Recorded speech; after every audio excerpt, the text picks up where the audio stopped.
आपल्याला मिळालेल्या काही धर्मशास्त्रीय नोट्समधून आज आपण एका अशा कोड्यात खोलवर उतरणार आहोत जे वरवर साधं वाटतं, पण त्याचे धागेदोरे थेट मानवाच्या अस्तित्वाच्या मुळापर्यंत जातात. बरोबर. उत्पत्तीच्या पुस्तकात आदामने पाप केल्यावर देवाने जमिनीला शाप दिला हे आपण सगळेच ऐकतो. पण या शाप शब्दाचा खरा अर्थ काय? हाच तर महत्वाचा प्रश्न आहे. म्हणजे फक्त शेती करायला त्रास व्हावा म्हणून जमिनीत काटे उगवले इतकंच? की या एका घटनेने मृत्यू, म्हातारपण आणि आपल्या स्वभावातली पापाकडे झुकण्याची प्रवृत्ती हो. या सगळ्या गोष्टींना जन्माला घातलं? चला, या स्रोतांच्या आधारे या गुंतागुंतीच्या विषयाच्या मुळाशी हात घालूया आणि बघूया यात काय दडलंय. आणि हा प्रश्न फक्त इतिहासाबद्दल नाहीये. या एका प्रश्नाच्या उत्तरात माणूस असणं म्हणजे काय, मृत्यू आपल्या आयुष्याचा भाग का आहे, हो, आणि भविष्यात सगळं काही ठीक होईल ही आशा आपण का बाळगतो, या सगळ्याची उत्तरं दडलेली आहेत. या नोट्सनुसार शापाचा परिणाम फक्त बाहेर दिसणाऱ्या काट्यांपुरता मर्यादित नव्हता. अच्छा. खरा आणि मोठा बदल माणसाच्या आत झाला. त्याच्या शरीरात देहवासना निर्माण झाली. देहवासना हा शब्द आपण अनेकदा ऐकतो, पण याचा नेमका अर्थ काय आहे? म्हणजे फक्त वाईट विचार करणं? नाही, त्यापेक्षा हे खूप खोल आहे. या स्रोतानुसार देहवासना म्हणजे पापाकडे ओढली जाणारी एक आंतरिक प्रवृत्ती. विचार करा की आपल्या आत एक लोहचुंबक आहे जे चुकीच्या गोष्टींकडे खेचलं जातं. ओके. ही अशी शक्ती आहे जी माणसाला सतत देवापासून दूर खेचते. पापाच्या आधी माणसात हे नव्हतं. आणि दुसरा मोठा परिणाम म्हणजे मृत्यू. मृत्यू? हो, पण मृत्यू हा शापाचा परिणाम होता की नाही, इथेच एक मोठी चर्चा सुरू होते आणि आपल्याला दोन पूर्णपणे वेगळे विचारप्रवाह दिसतात. अच्छा, म्हणजे इथेच खरी गंमत आहे. चला तर मग यातला पहिला धागा पकडूया.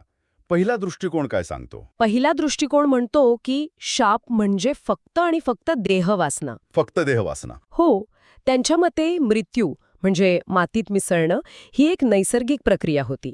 ती शापाच्या आधीपासूनच अस्तित्वात होती. प्राणी आणि वनस्पती आधीही मरत होते, वृद्ध होत होते आणि नाश पावत होते. म्हणजे आदाम ह्या नैसर्गिक चक्राला अपवाद होता? अगदी. अपवाद? तो कसा काय? कारण देवाने त्याला निर्माण करताना त्याच्यात जीवनश्वास फुंकला होता. या पहिल्या मतानुसार हा जीवनश्वास म्हणजे काहीतरी जादुई गोष्ट होती. दैवी ऊर्जा वगैरे? हो, एक प्रकारे दैवी ऊर्जाच, जी आदामच्या शरीरात होती आणि ती त्याच्या पेशींना म्हातारं होण्यापासून आणि मरण्यापासून रोखत होती. जणू काही एक नैसर्गिक अँटी एजिंग सिस्टमच होती. इंटरेस्टिंग. पण जेव्हा आदामने पाप केलं तेव्हा देवाने ती दैवी ऊर्जा, तो जीवनश्वास काढून घेतला आणि त्यामुळे आदाम इतर प्राण्यांसारखाच मरते झाला. म्हणजे मृत्यूच्या नैसर्गिक नियमाखाली आला. बरोबर. थोडक्यात या मतानुसार मृत्यू हा पापाचा थेट परिणाम नव्हता, तर मृत्यूपासून मिळालेलं संरक्षण काढून घेण्याचा परिणाम होता. ठीक आहे, म्हणजे मृत्यू हा जगाचा नियम होता, फक्त आदामला एक एक्सेप्शन मिळालं होतं जे नंतर काढून घेतलं गेलं. पण ह्यात एक अडचण वाटते. कोणती? जर मृत्यू नैसर्गिक होता तर मग बायबलमध्ये पापाचं वेतन मरण आहे असं स्पष्टपणे का म्हटलंय? या पहिल्या मतानुसार त्या वचनाचा अर्थ कसा लावायचा? अगदी बरोबर, मुद्दा पकडला. आणि याच प्रश्नामुळे दुसरा दृष्टिकोन समोर येतो आणि तो सगळा खेळच बदलून टाकतो. अच्छा. त्यांच्या मते आदामच्या पापाआधी या जगात मृत्यू, म्हातारपण किंवा नाश असं काहीही अस्तित्वातच नव्हतं. काहीच नाही? काहीच नाही. म्हणजे प्राणी, झाडं काहीच मरत नव्हतं. सगळं काही स्थिर आणि अविनाशी होतं. आदामच्या एका चुकीमुळे केवळ तोच नाही तर संपूर्ण सृष्टी मृत्यूच्या छायेखाली आली. बापरे. काटे आणि झुडपं येणं हे फक्त एक बाह्य लक्षण होतं, पण खरा बदल सृष्टीच्या मूळ नियमांमध्ये झाला होता. नाश आणि मृत्यूने जगात प्रवेश केला होता. वा, म्हणजे हे दोन विचारप्रवाह पूर्णपणे विरुद्ध दिशांना जातात. एका जगात मृत्यू अटळ आणि नैसर्गिक आहे, तर दुसऱ्या जगात मृत्यू हा एक अपघात आहे, एक घुसखोर आहे, जो टाळता आला असता. बरोबर. हे दोन्ही दृष्टिकोन खूपच भिन्न आहेत. पण या स्रोतांमध्ये यापैकी कोणत्या तरी एका मताला जास्त दुजोरा मिळतो का? हो, मिळतो. आणि तो मिळतो एक अशा प्रश्नातून जो पहिल्या मताला अडचणीत आणतो. कोणता प्रश्न? येशू ख्रिस्ताचा. बघा, जर आपण पहिलं मत स्वीकारलं की जीवनश्वास म्हणजेच पवित्र आत्मा जो वृद्धत्व आणि मृत्यूला रोखतो, तर एक मोठा पेच निर्माण होतो. कसा? येशू ख्रिस्त तर पवित्र आत्म्याने परिपूर्ण होते की नाही? हो, अर्थातच. मग त्यांच्या शरीरात वृद्धत्वाची प्रक्रिया का सुरू होत होती? त्यांचे केस पांढरे का होत होते? त्यांना थकवा का जाणवत होता? जर जीवनश्वास मृत्यूला थांबवत असेल तर येशूंच्या बाबतीत तसं का झालं नाही? बरोबर आहे. हा तर पहिल्या सिद्धांतामधला मोठा विरोधाभास आहे. याचं काही स्पष्टीकरण दिलं आहे का या नोट्समध्ये? हो, दिलं आहे. आणि हे स्पष्टीकरण दुसऱ्या मताला खूप जास्त बळकटी देतं. ओके. या स्रोतांनुसार शाप केवळ आदाम्या व्यक्तीला मिळाला नव्हता, तर जमिनीला म्हणजेच संपूर्ण भौतिक सृष्टीला मिळाला होता. संपूर्ण सृष्टीला? हो, आदाम हा सृष्टीचा प्रतिनिधी होता. जेव्हा तो पडला तेव्हा त्याच्या अधिकाराखाली असलेली संपूर्ण सृष्टी त्याच्यासोबतच शापित झाली. म्हणजे जसं एखाद्या राजाने युद्ध हरल्यावर त्याचं संपूर्ण राज्य शत्रूच्या ताब्यात जातं, तसं काहीसं? अगदी तसंच. त्यामुळे त्या शापित जमिनीवर जन्मलेलं कोणतेही भौतिक शरीर, मग ते येशूंसारखं निष्पाप असलं तरी वृद्धत्व आणि नाशाच्या नियमांच्या अधीन होतं. अच्छा. येशूंचं शरीर भौतिक होतं, ते याच शापित जमिनीच्या अन्नपाण्यावर वाढलं होतं, त्यामुळे ते या नियमांना अपवाद नव्हतं. अच्छा.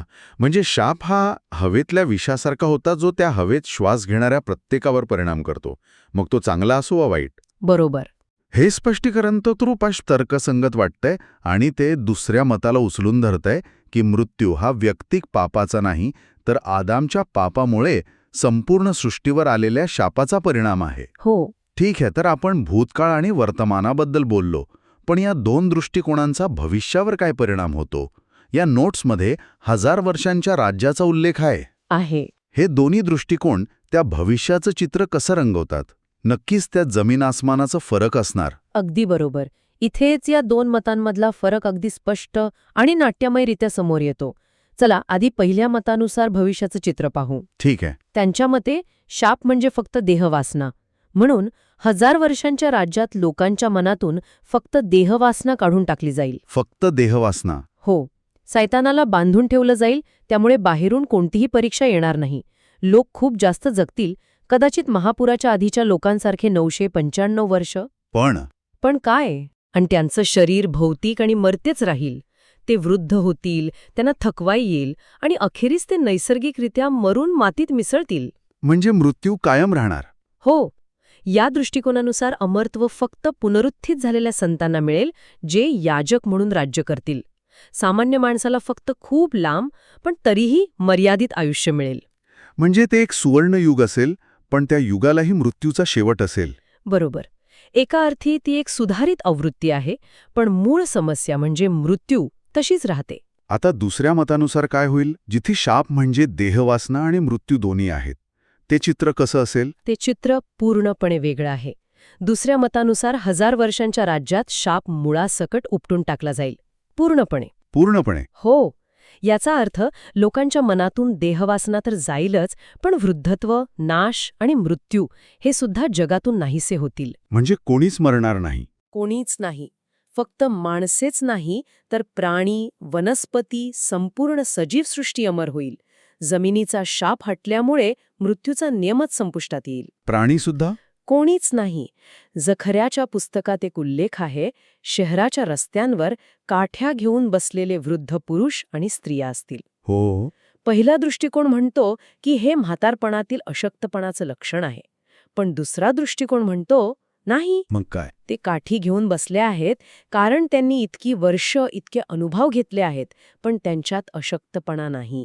ती काठी त्यांच्या अनुभवाचं प्रतीक आहे, त्यांच्या दुर्बलतेचं नाही. अच्छा. ते वृद्ध आहेत कारण त्यांनी अनेक शतकं पाहिली आहेत, पण ते तरुणा इतकेच सशक्त आहेत. हा फरक आहे. वाह, हा खूपच मोठा आणि आशादायक फरक आहे. एका जगात मृत्यूची टांगती तलवार कायम आहे, फक्त आयुष्य लांबलंय, तर दुसऱ्या जगात मृत्यू नावाची गोष्टच अस्तित्वात नाही. बरोबर. या नोट्समधला जो पुढचा भाग आहे त्यानं मला सर्वात जास्त चक्रावून सोडलं. त्यात म्हटलं आहे की या 1000 वर्षांच्या राज्याच्या शेवटी सैतानाला पुन्हा मुक्त केलं जाईल. हो. आणि तो लोकांची परीक्षा घेईल. आणि आश्चर्याची गोष्ट म्हणजे त्या जवळजवळ परिपूर्ण वाटणाऱ्या परिस्थितीतही अनेक लोक त्याच्या मोहात पडतील. हे कसं शक्य आहे? हो. आणि हा मुद्दा या संपूर्ण चर्चेला एका वेगळ्याच वैचारिक उंचीवर घेऊन जातो. आता बघा, जर आपण पहिलं मत स्वीकारलं की लोकांमध्ये देहवासना शिल्लक आहे. बरोबर, की लोकांमध्ये देहवासना म्हणजे पापाची आंतरिक प्रवृत्ती अजूनही शिल्लक आहे, फक्त ती सुप्तावस्थेत आहे, तर ते मोहात का पडले हे समजण्यासारखं आहे. सैतान आल्यावर त्यांच्या आत दडलेली ती प्रवृत्ती पुन्हा उफाळून येईल. हे तसं सरळ गणित आहे. पण या स्रोतांचा कल तर दुसऱ्या मताकडे अधिक दिसतोय. त्यांच्या मते तर लोकांमध्ये देहवासना नसेल, ते पापापूर्वीच्या आदामप्रमाणे शुद्ध असतील, मग ते कसे काय फसतील? बरोबर. आणि इथेच खरा मुद्दा आहे. दुसऱ्या मतानुसार त्या लोकांमध्ये देहवासना नसेल, त्यांचं मन आणि शरीर पूर्णपणे शुद्ध असेल, तरीही जसा आदाम बाह्य प्रलोभनाला आणि सैतानाच्या फसवणुकीला बळी पडला, अगदी तसंच हे लोकही सैतानाच्या खोट्या बोलण्याला आणि फसवणुकीला बळी पडतील. म्हणजे यातून एक खूप मोठी गोष्ट सिद्ध होते. हो, कोणती गोष्ट? तीही की पापाचं मूळ कारण फक्त देहवासना किंवा आंतरिक वाईट प्रवृत्ती नाही. आदममध्ये देहवासना नव्हती, तरीही तो पडला. बरोबर. या 1000 वर्षांच्या राज्यातील लोकांमध्ये देहवासना नसेल, तरीही ते पडतील. याचं कारण म्हणजे देवापासून स्वतंत्र होण्याची इच्छा आणि चुकीचा निर्णय घेण्याचं स्वातंत्र्य. ही कल्पनाच खूप प्रभावी आहे. म्हणजे एका जवळजवळ परिपूर्ण जगात जिथे दुःख नाही, आजारपण नाही, मृत्यू नाही आणि आतून पापाकडे खेचणारी कोणतीही शक्ती नाही, हो, तिथेही केवळ निवडीच्या स्वातंत्र्यामुळे पतन होऊ शकतं. बरोबर. याचा अर्थ असा की केवळ परिस्थिती चांगली असून भागत नाही. अगदी.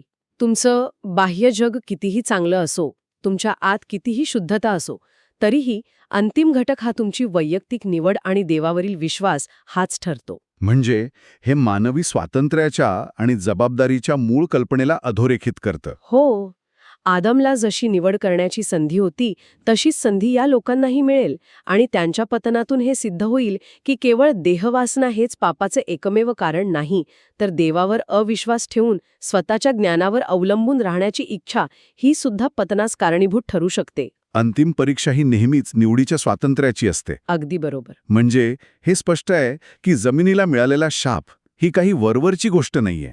ती फक्त शेतीतल्या अडचणींपुरती मर्यादित नाही. निश्चितच. आजच्या चर्चेतून हे स्पष्ट होतंय की मृत्यू हा सृष्टीचा नैसर्गिक भाग होता की पापाचा परिणाम.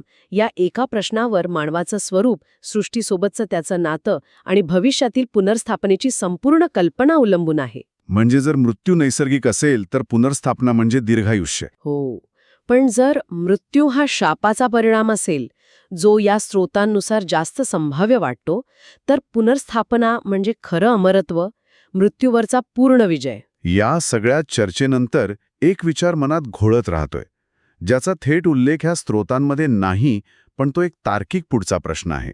कोणता? जर 1000 वर्षांच्या राज्याच्या शेवटी जिथे शाप पूर्णपणे नाहीसा झालाय, तिथे लोक पुन्हा पाप करतात, तर मग पुढे काय होतं?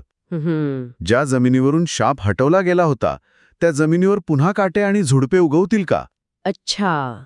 त्या परिपूर्ण अमर जगात मृत्यू पुन्हा एकदा प्रवेश करेल का? एका पुनस्थापित जवळजवळ परिपूर्ण जगाला दुसऱ्यांदा पतन होण्याच्या शक्यतेचा सामना कसा करावा लागेल? हा विचार आपल्याला आणखी खोलवर विचार करायला भाग पाडतो.